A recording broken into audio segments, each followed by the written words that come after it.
Every song has a story, and the carols of Christmas are linked to a world of fascinating legends, ideas, and history. This is the Annotated Christmas Songbook.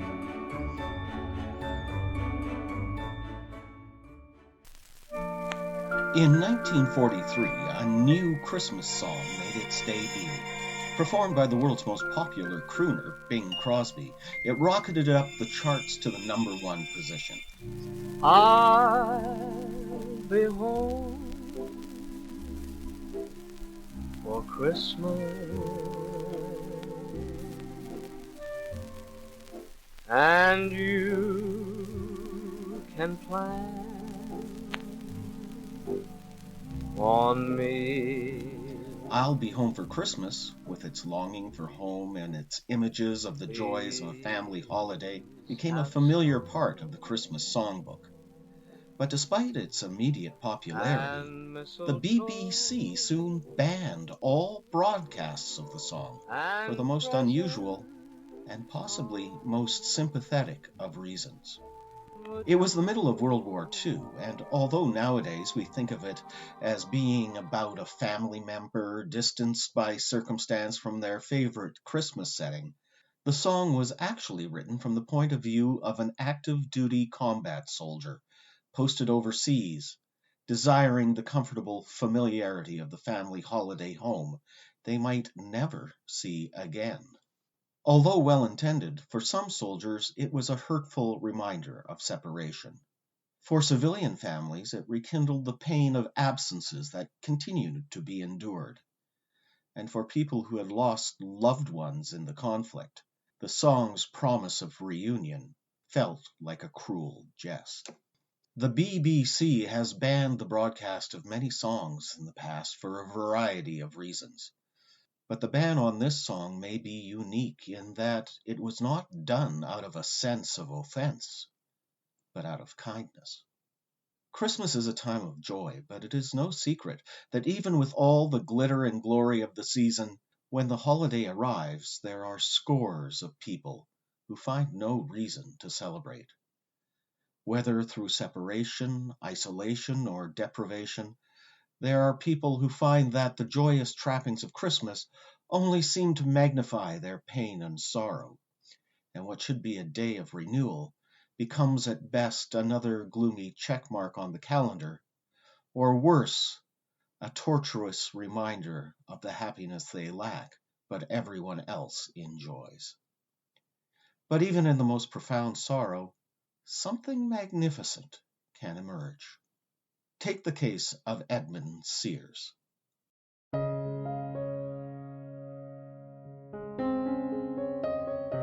At one time, he had been considered a bright, rising theologian in the American mid-19th century. He was a successful Harvard scholar and had earned a doctorate, and had received a posting to a prominent New England church. But 7 years of hard work and caring for the underprivileged had taken its toll on Sears, and he had suffered a serious mental and physical breakdown. Now, a year later, he found himself posted to a small-town church. The responsibilities were easier, and Sears had recovered to the point where he could serve again. But as he sat down to write his Christmas Eve message in 1849, he struggled to find an optimistic message for his congregation. He could find comfort neither in his own heart or in the world around him. The nations of Europe seemed to be trapped in an endless round of revolution and upheaval. His own country had just endured 2 years of war with Mexico, while the nation's citizens continued to violently divide themselves over the question of slavery. And close to home, he could see the effects of sickness, poverty, and hunger endured by the slum dwellers of the great cities. Haunted by such despair, destruction, and dismay, Edmund Sears found it difficult to find the uplifting words expected of him. Looking for any sort of inspiration, he opened his Bible to the original Christmas story, and it was there he found a glimpse of consolation.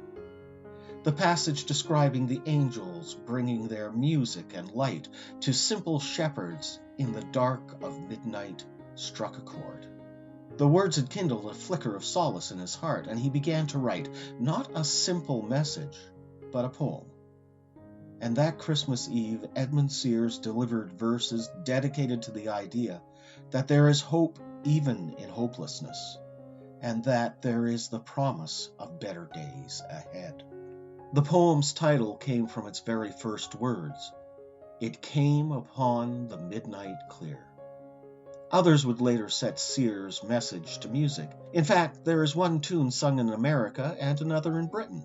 But it seems Sears found some healing grace in the message he shared with his church.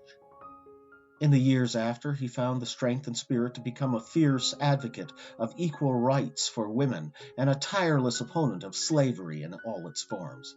And to his dying day, he offered what help he could to the poor and hungry. In every way, he worked to achieve the promise of the words he set to paper so long ago. Peace on earth, goodwill to men. So, if, like Edmund Sears, you find yourself unhappy and alone at Christmas time, please find a way to look for solace and reach out. Pain and sadness are inevitable parts of any life, but there's no reason to bear them alone. Whether friend or family, church or community, or even an anonymous phone line, there are people who care and are ready to connect and help if they can. You only have to let them. And now, here's Morgan Donald. It came upon the midnight clear.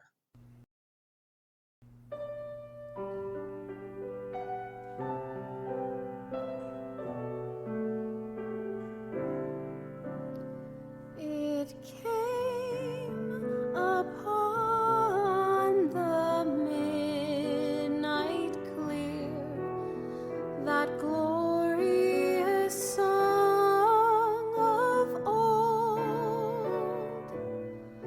from angels bending near the earth to touch their harps of gold. Peace on the earth, goodwill toward men, from heaven's all gracious King.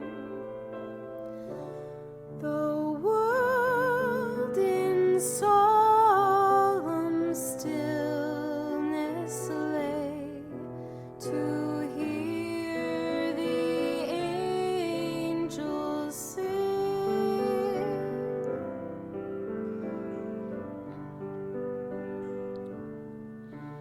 But with the woes of sin and strife, the world has suffered long.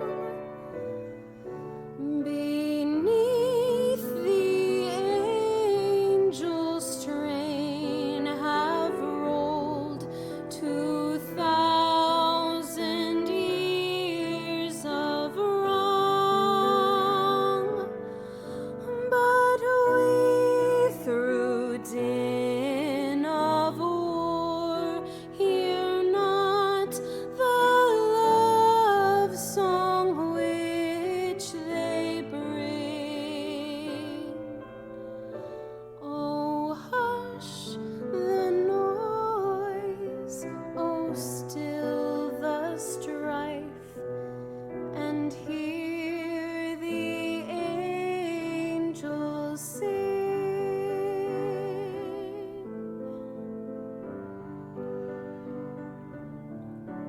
And deep beneath life's crushing load, whose forms are bending low,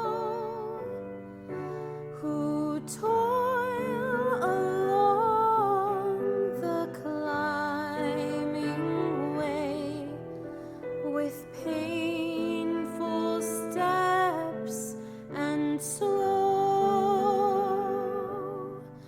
Look now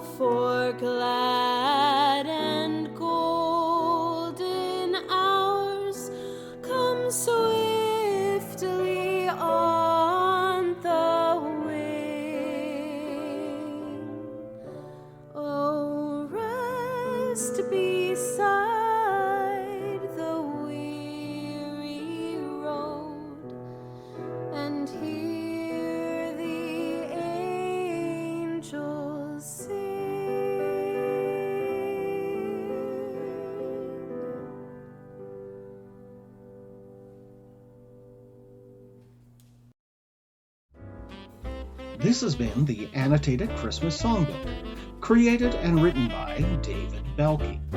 It Came Upon the Midnight Clear was performed by Morgan Donald, with Pat Thompson on piano.